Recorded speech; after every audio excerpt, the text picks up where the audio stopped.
మనం ఆ రోజు రాష్ట్రం ఏర్పడ్డ నాడు మన రాష్ట్రంలోని తలసరి ఆదాయం ₹1,00,000 మాత్రమే. మన రాష్ట్రంలో 2023లో భారతదేశంలోనే నెంబర్ 1 రాష్ట్రంగా మన తెలంగాణను ₹3,87,000 తలసరి ఆదాయంతో తయారు చేసింది కేసీఆర్ గారు. కరెంటు లేని రాష్ట్రంలో 24 గంటల కరెంటును తెచ్చింది కేసీఆర్ గారా కాదా? కేసీఆర్ గారు వచ్చినాకనే కదా కరెంటు సమస్య పోయింది. నేను చెప్పేది కరెక్టేనా?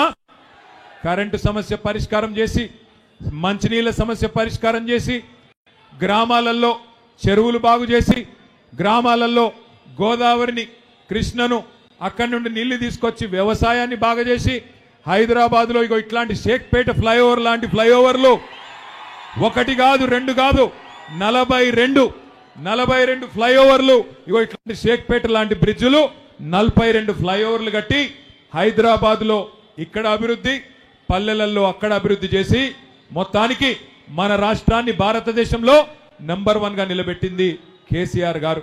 అన్ని రంగాలలో 1-2 కాదు, చదువుకోవాలనుకునే పిల్లలకి 1000 గురుకుల పాఠశాలలు పెట్టి 1022 గురుకుల పాఠశాలలు పెట్టి ఎస్సీ ఎస్టీ బీసీ మైనారిటీ అగ్రవర్ణాల్లో ఉండే పేద పిల్లలు అందరికీ కడుపు నిండా చదువు చెప్పింది కేసీఆర్ ప్రభుత్వం.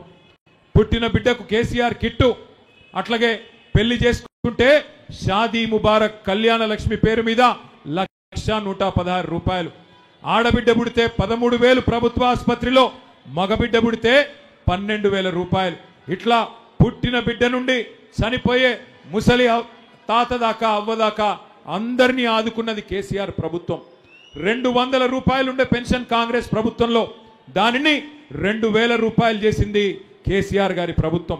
ప్రతి ఒక్కరికి ఏదో ఒక రకమైన మేలు చేసే ప్రయత్నం చేసింది తప్ప ఎక్కడ కూడా పొరపాటున ఎవరికి నష్టం చేయలేదు కేసీఆర్ గారు.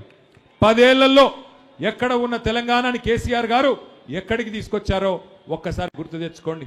ఎన్ని అద్భుతమైన కార్యక్రమాలు, పరిశ్రమలు ఎట్లా వచ్చినాయి, ఐటీ ఎట్లా పెరిగింది, అట్లాగే పట్టణం ఎట్లా పెరిగింది, పల్లె ఎట్లా బాగుపడ్డది, ఇవన్నీ మీ కళ్ళ ముందు ఉంది. మీరు హైదరాబాద్లో 2023 ఎన్నికల్లో కూడా ఒక్కటంటే ఒక్క సీటు కూడా కాంగ్రెస్ పార్టీకి ఇయ్యలేదు. మళ్ళీ తిరిగి కేసీఆర్ గారికే జై కొట్టి ఆ రోజు జూబ్లీహిల్స్ నియోజకవర్గంలో కూడా మాగంటి గోపీనాథ్ గారిని మీరు అఖండమైన మెజారిటీతో గెలిపించి తిరిగి 3వసారి శాసనసభకు పంపినారు. మరి ఈరోజు ఒక్కసారి మీరు ఆలోచన చేయండి. అనుకోకుండా గోపన్న కూడా మీ అందరికీ ఎప్పుడు అందుబాటులో ఉంటూ, మీ అందరితో ఎప్పుడు కలిసిమెలిసి ఉంటూ, ఎప్పుడు ఏ కష్టం వచ్చినా ఏ సమస్య వచ్చినా మీకు అందుబాటులో ఉన్నవాడు మాగంటి గోపీనాథ్ గారు. ఆయనను మీరు 5 ఏళ్ల కోసం గెలిపించినారు.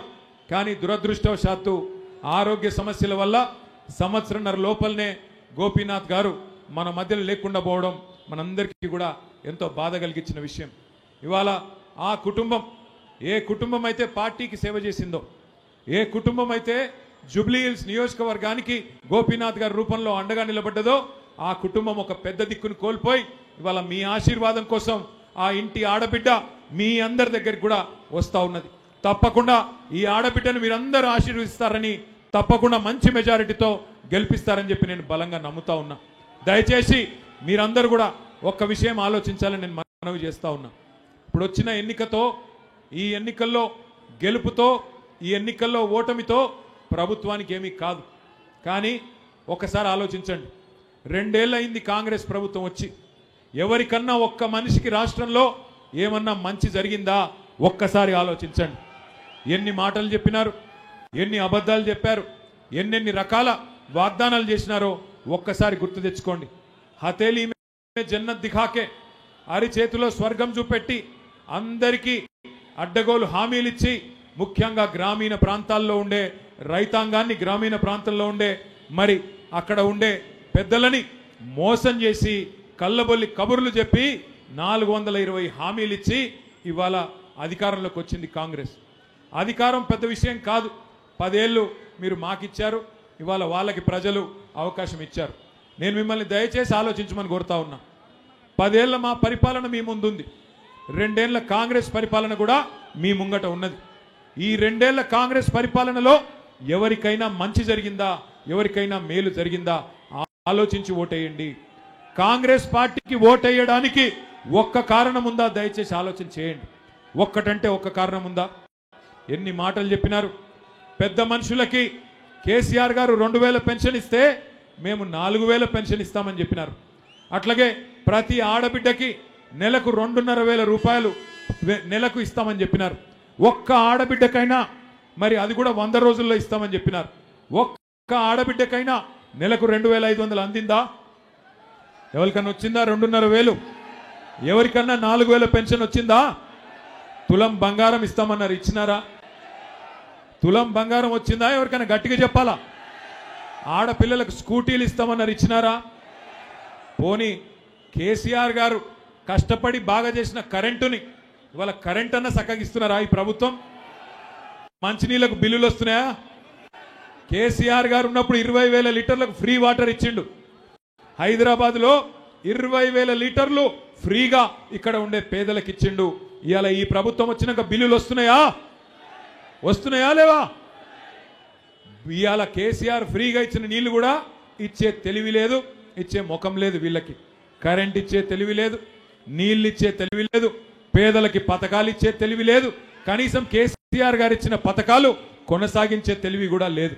కేసీఆర్ గారు ఎన్నడూ పేరు మీద మతం పేరు మీద రాజకీయం చేయలేదు. పేదవాళ్ళు ఏ కులంలో ఉన్నా ఏ మతంలో ఉన్నా మంచి చేయాలని ఆలోచన చేసినారు. ఒకసారి గుర్తు తెచ్చుకోండి, బతుకమ్మకు కేసీఆర్ గారు ఉన్నప్పుడు చీరలు వస్తుండేనా? ఒక్కసారి చీరలు వస్తున్నాయి అన్నటోళ్ళు చేయలేవట్టాలి. బతుకమ్మ కేసీఆర్ ఉన్నప్పుడు చీరలు వచ్చినాయా? ఇలా కాంగ్రెస్ వచ్చినాక చీరలు వస్తున్నాయా? కేసీఆర్ గారు ఉన్నప్పుడు రంజాన్ తోఫా వస్తుండేనా లేదా? केसीआर साहब जब थे रमजान का तोहफा आता था कि नहीं आपको? आज मिल रहा आपको रमजान का तोहफा? केसीआर साहब जब थे क्रिसमस कानुका वस्तुंदा? केसीआर साहब जब थे हुकूमत में केसीआर किट देते थे, आज केसीआर किट मिल रहा क्या आपको? आपके बच्चों को केसीआर किट मिल रहा क्या आपको? 2 साल में एक वादा नहीं निभाए, एक भी स्कीम ढंग से अमल नहीं करे, क्या मुंह लेके फिर वोट मांगने आ रहे कांग्रेस वाले? हमें तो नहीं समझ आ रहा। मुझे एक छोटा सा जुमला याद आ रहा है, वादे तो हसीन करते हैं, वादे तो हसीन करते हैं पर निभाना भूल जाते हैं। वादे तो हसीन करते हैं पर निभाना भूल जाते हैं। आग लगा के सीने में बुझाना भूल जाते हैं, आग लगा के सीने में बुझाना भूल जाते हैं। वादे तो हसीन करते हैं, నిభానా భూల్ జాతే हैं। మాటలు చెప్పిండ్రు కానీ నిలబెట్టుకునే తెలివి లేదు, వాటిని అమలు చేసే జ్ఞానం లేదు. ఈ రోజు ఒక్కసారి మీరు దయచేసి ఆలోచన చేయండి.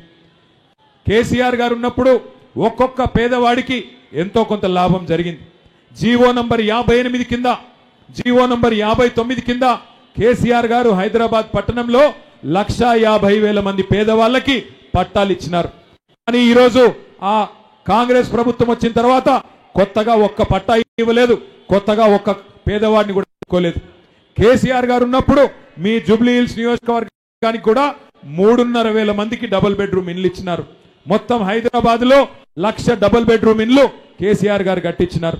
మరి నేను అడుగుతా ఉన్నా, కాంగ్రెస్ ప్రభుత్వం వచ్చినాక ఒక్క ఇల్లన్న ఈ 2 ఏళ్లలో కట్టినరా?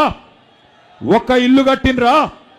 ఇందిరమ్మ రాజ్యం అంటే ఇండ్లు కూలగొట్టుడే ఇందిరమ్మ రాజ్యం. హైడ్రా పేరు మీద ఇవాళ మీ బస్తీలకు బుల్డోజర్ పంపుతున్నాడు రేవంత్ రెడ్డి.